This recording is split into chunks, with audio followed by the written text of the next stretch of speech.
Konflik sosial. Sering sekali kita mendengar kata konflik dalam masyarakat dan sering sekali terjadi. Secara harfiah, konflik diartikan sebagai suatu pertentangan yang melibatkan perorangan ataupun kelompok. Konflik adalah suatu bentuk interaksi yang bersifat disosiatif, yaitu interaksi yang memecah belah persatuan kelompok.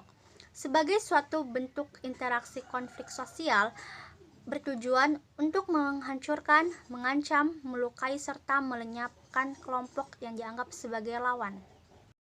Pihak-pihak yang berkonflik.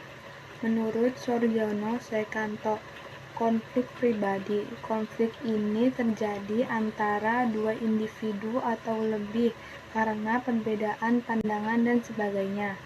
Konflik sosial. Konflik ini timbul akibat perbedaan dan ras. Konflik antara kelas-kelas sosial. Konflik ini umumnya disebabkan karena perbedaan kepentingan, misalnya akibat perbedaan kepentingan buruh dan majikan. Konflik politik terjadi akibat adanya perbedaan kepentingan atau tujuan-tujuan politis seseorang atau kelompok. Konflik internasional terjadi karena perbedaan kepentingan yang kemudian berpengaruh pada kedaulatan negara. Pihak-pihak yang berkonflik menurut usulan Lerch: konflik dengan orang tua sendiri, konflik dengan anak-anak sendiri, konflik dengan keluarga, konflik dengan orang lain, konflik dengan suami atau istri, konflik dalam pemilihan pekerjaan, konflik agama, konflik pribadi. Bentuk-bentuk konflik menurut Lewis A. Koses. 1.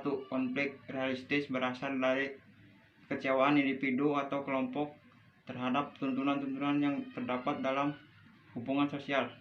2. Konflik non-realistis adalah konflik yang bukan berasal dari tujuan-tujuan antagonisis atau berlawanan, melainkan dari kebutuhan pihak-pihak. Faktor-faktor penyebab konflik. A. Perbedaan antar individu. B. Perbedaan kebudayaan.